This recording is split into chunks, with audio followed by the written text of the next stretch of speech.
lactose, sucrose, glucose, lahat na ng mga sugar ng lahat. Okay?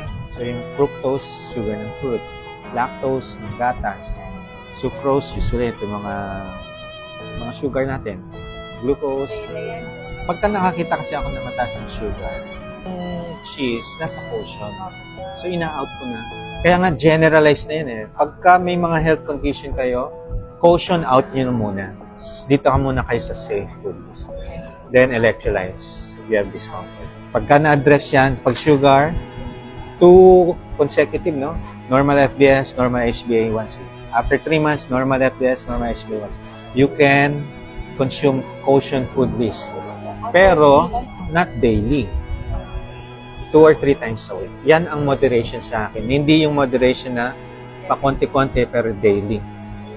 Eh, natitikman mo pa rin siya daily. So, yung cravings, nagbi-build up.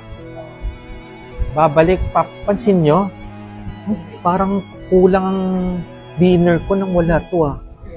Kulang yung kinain ko.